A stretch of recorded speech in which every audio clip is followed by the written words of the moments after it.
démarrage d'un programme d'accueil de réfugiés au Rwanda, le pays a accueilli un groupe de 66 migrants en provenance de Libye.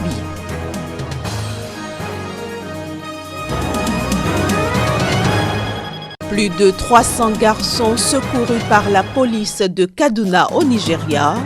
Ils étaient victimes de tortures et de viols dans un centre d'enseignement islamique. L'Afrique de l'Ouest engagée pour une meilleure couverture vaccinale, la région s'est dotée de plans collectifs d'action.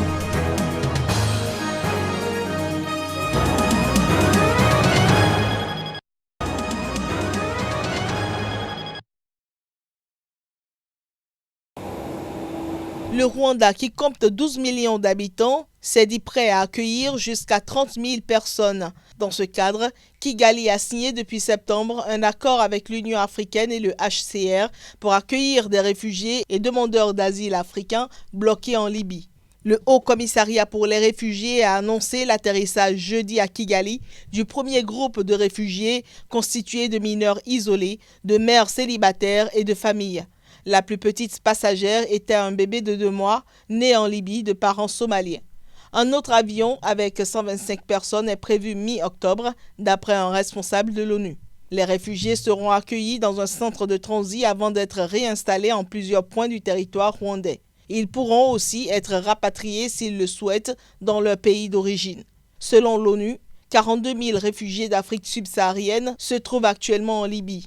La Libye, plongée dans le chaos et dans la guerre depuis la chute du régime du colonel Kadhafi en 2011, est un pays de transit pour les migrants subsahariens qui veulent gagner l'Europe en empruntant la route maritime meurtrière de la Méditerranée.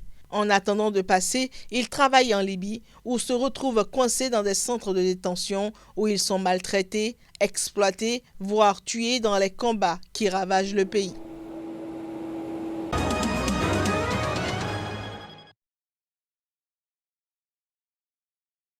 La situation me laisse mal à l'aise moralement. Sincèrement, j'aurais aimé qu'il soit libre.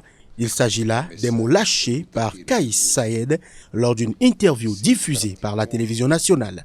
Allusion faite à l'homme d'affaires Nabil Karoui, également qualifié pour le second tour de la présidentielle en Tunisie, mais toujours en détention provisoire à l'approche du scrutin prévu mi-octobre. Nabil Karoui, qui est arrivé en deuxième position derrière Kais Saied lors du premier tour de la présidentielle, est poursuivi par la justice depuis 2017 pour blanchiment d'argent et évasion fiscale. Si le parquet considère les soupçons solides, son arrestation le 23 août, soit 10 jours avant le début de la campagne électorale, avait suscité des interrogations sur une instrumentalisation de la justice par le politique. Un débat est prévu entre les deux hommes en octobre, sous réserve qu'ils puissent tous y participer. L'instance chargée d'organiser les élections et le régulateur de l'audiovisuel ont demandé à la justice d'autoriser Nabil Karoui à participer à ce débat, mais sans réponse jusque-là. Plusieurs missions étrangères d'observation des élections ainsi que des candidats déçus du premier tour ont également appelé à ce que Nabil Karoui puisse faire campagne de façon équitable pour le second tour de la présidentielle. Il faut dire qu'une décision sur une éventuelle libération de l'homme d'affaires est attendue la semaine prochaine.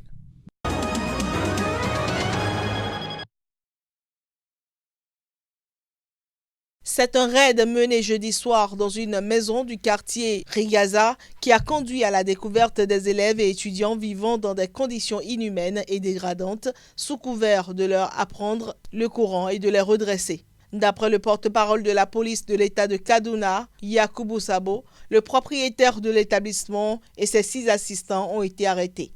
La police dit avoir trouvé une centaine d'étudiants, dont des enfants de 9 ans à peine, enchaînés dans une petite pièce dans le but de les corriger et de les responsabiliser.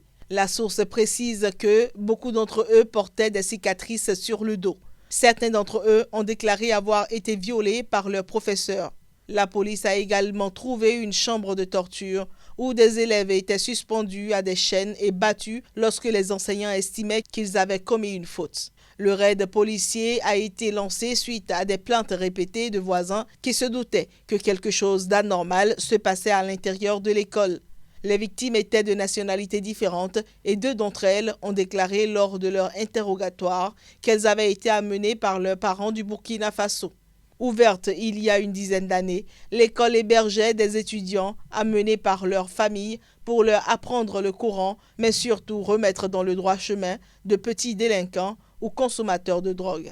Le nord du Nigeria, majoritairement musulman, accueille un grand nombre de maisons de correction, plus ou moins formelles, dispensant un enseignement religieux strict, en l'absence de structures publiques à même de prendre en charge les jeunes livrés à eux-mêmes.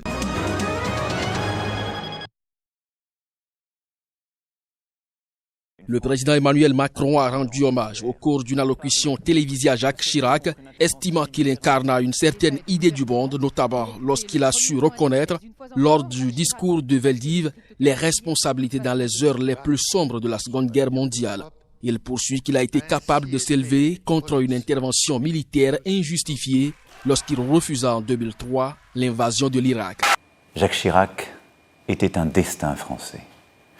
S'engageant sur les terres familiales de Corrèze, porté par une ambition qui le conduisit à conquérir Paris, il a durant plusieurs décennies tout connu de la vie politique de notre pays. Une France qui regarde son histoire en face et dont il sut reconnaître, lors du discours du Veldiv, les responsabilités dans les heures les plus sombres de la Seconde Guerre mondiale. Comme il sut élever, 12 ans plus tard, les justes en exemple. Une France indépendante et fière, capable de s'élever contre une intervention militaire injustifiée lorsqu'il refusa en 2003 l'invasion de l'Irak sans mandat des Nations Unies, lorsqu'il s'engagea pour mettre un terme aux guerres dans l'ex-Yougoslavie, ou lorsqu'il œuvra pour rétablir la paix et la sécurité au Liban. Jacques Chirac entre dans l'histoire et manquera à chacun d'entre nous désormais, a conclu Emmanuel Macron à la fin de son allocution d'une dizaine de minutes qui a été diffusée par les principales chaînes de télévision du monde.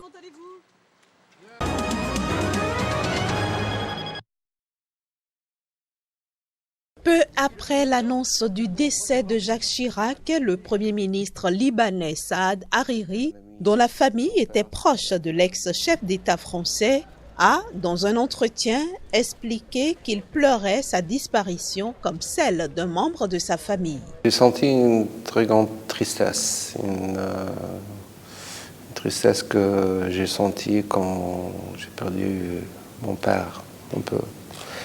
C'était un ami de mon père, c'était un frère de mon père, ils avaient une profonde relation.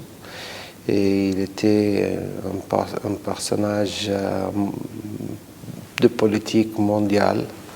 Et c'est un géant politique qui est parti de notre monde, qui a fait beaucoup pour le monde arabe, pour la France aussi, et pour les relations entre le Liban et la France. Dans les moments très difficiles, comme l'assassinat de mon père Rafik Hariri, le président Chirac était le lendemain au Liban. Et il s'est tenu juste à côté de la tombe de mon père. Et il était là avec nous comme famille. Il a dit toujours que cet assassinat ne passera pas. Il y aura un tribunal international. C'est quelque chose de personnel pour lui, mais aussi pour le... Avant l'assassinat de Rafik Hariri, Chirac avait également œuvré en faveur du vote en 2004 de la résolution 1559 du Conseil de sécurité appelant au départ des troupes étrangères du Liban. Sur le plan économique, il a parrainé 2 conférences d'aide internationale au Liban, baptisées Paris 2 et Paris 3, organisées dans la capitale française en 2002 et 2007.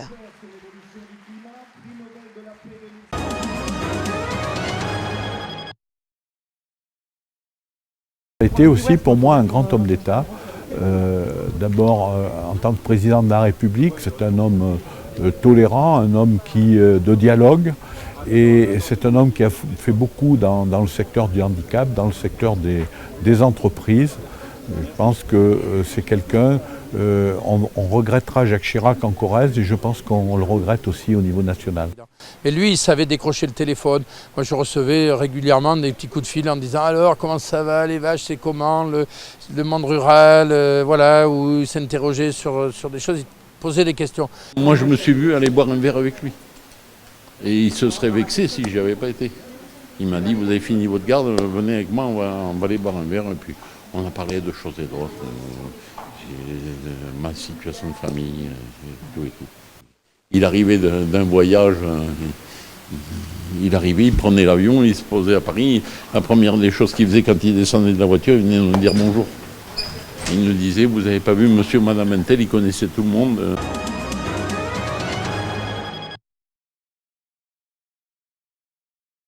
Peu après son allocution télévisée lors de laquelle il avait salué un grand Français libre, le chef de l'État français, Emmanuel Macron, accompagné de son épouse Brigitte, s'est rendu peu avant 21h au domicile de Jacques Chirac à Paris pour se recueillir devant la dépouille de l'ancien président de la République.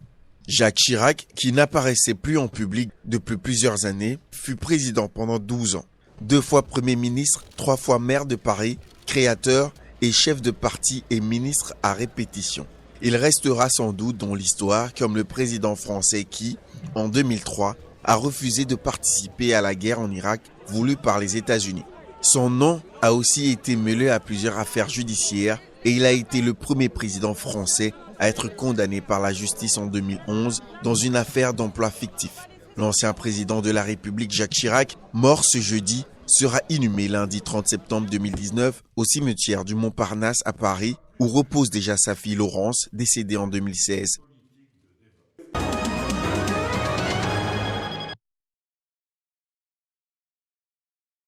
Cette réunion annuelle des acteurs intervenant dans les politiques de vaccination au niveau des pays de l'Afrique de l'Ouest a permis aux participants de procéder à l'analyse des causes liées à la stagnation de la couverture vaccinale et de planifier des actions collectives dans le contexte de l'agenda 2030 de la vaccination.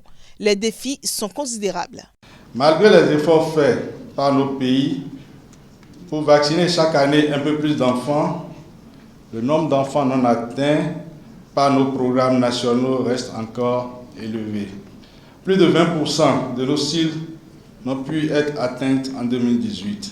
Et ces cibles se trouvent concentrées dans nos milieux urbains et périurbains, dans les localités frontalières, les zones d'accès difficiles et les zones de conflit. Je reste tout aussi optimiste que vous pour croire que vos propositions de solutions pourront aider les uns et les autres à relever les différents défis que constitue la réduction sensible du grand nombre d'enfants non vaccinés et surtout l'atteinte des indicateurs majeurs de surveillance de la polio, l'interruption de la circulation des cas de poliovirus dérivés de souches vaccinales. Je compte beaucoup sur la mise en œuvre diligente des solutions identifiées et présentées ici par les participants eux-mêmes pour espérer que dans les mois à venir, les programmes élargis de vaccination dans les pays de la sous-région ouest-africaine connaîtront un essor réel avec une nette amélioration des couvertures et une meilleure protection immunitaire des cibles de la vaccination. Des centaines d'experts repartent ainsi mieux renforcés et aguerris pour un mieux-être des enfants de la sous-région dans l'objectif de réduire les épidémies qui accablent sans cesse les populations.